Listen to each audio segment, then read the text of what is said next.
옳은 해봤자 나만 손해야. 나 하나 바뀐다고 세상은 안 바뀐다 라는 생각을 한 번이라도 해보셨거나 저런 얘기를 들으면서 이건 좀 아닌데 싶은데 구체적으로 반박을 못 하셨던 분들이라면 지금부터 채널 고정하세요.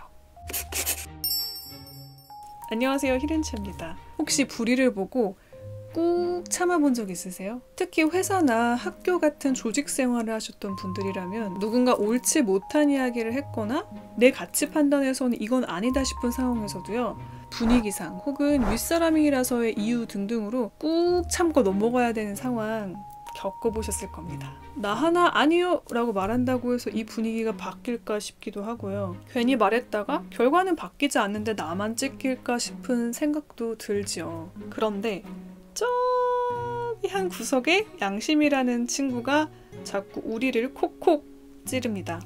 정말 이거 넘어가도 되는 건가? 라는 생각을 하다가 현실과 나 사이에서 괴리를 느끼다 보면 어느 순간 무력감을 느끼고 있는 우리 자신을 발견하게 됩니다. 이럴 때 우리에게 깨달음을 주는 심리 실험 하나를 얘기해 드릴게요. 심리학 수업을 들어보신 분이라면 한 번쯤 들어보실 수 있는 아이히만 실험 이야기입니다.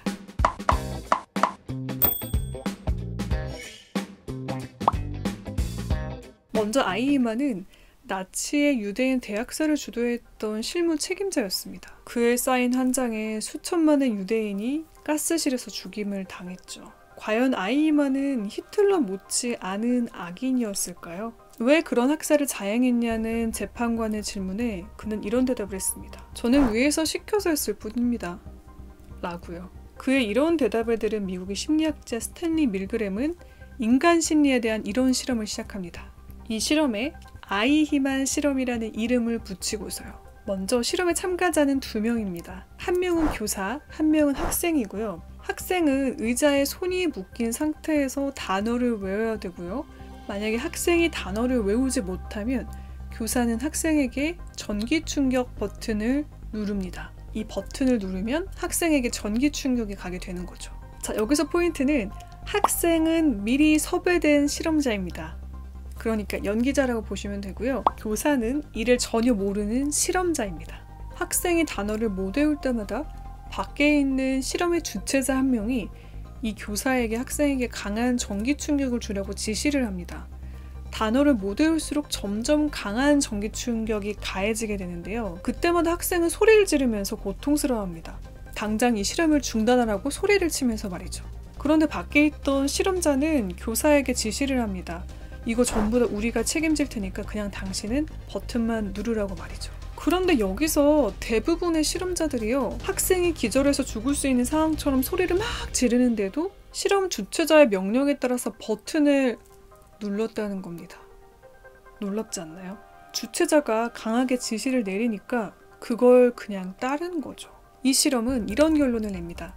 책임을 전가할 대상이 있다면 인간은 양심의 구애를 받지 않고 악의 없이 악한 행동을 할 수 있는 존재라는 사실을요.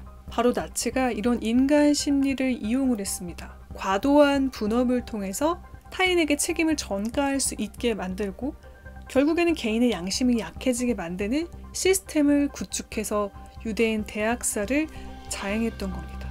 그런데 이 섬뜩한 실험이 제가 맨 앞에 말했던 주제, 불의에 대해 정황한다고 과연 세상이 변할까? 라는 주제와 어떻게 이어지는지 궁금하시죠? 네, 바로 이 실험에 희망의 빛이 있기 때문입니다.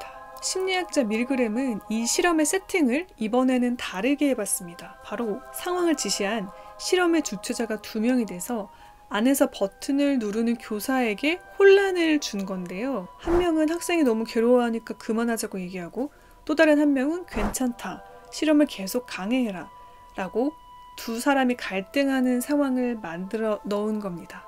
그렇게 주최자의 갈등을 듣고 있던 실험자, 그러니까 교사는 버튼을 눌렀을까요? 놀랍게도요, 이런 상황 속에서 버튼을 누른 교사는 단 한 명도 없었다고 합니다.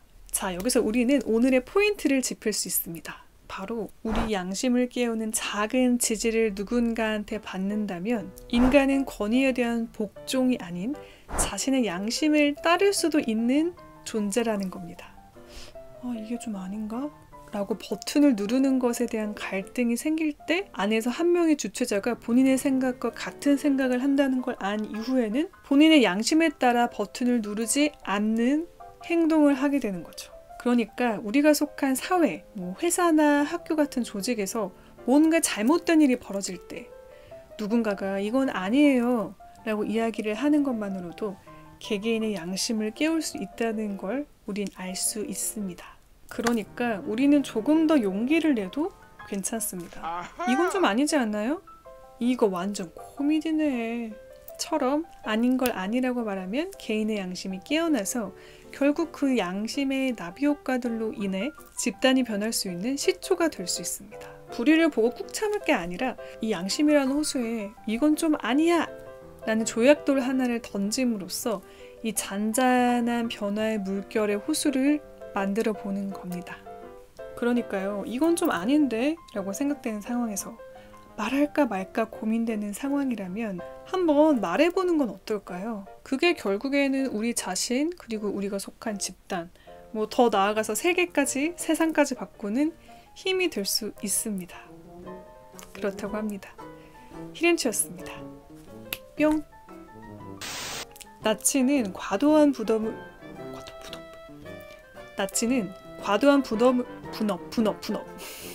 심리학 수업을 한 번쯤이라도 들어보신 분이라면 또 시리가 너 아니야.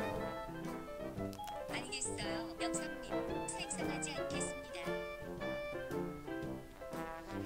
오늘도 시리가 방송 욕심을 내네요.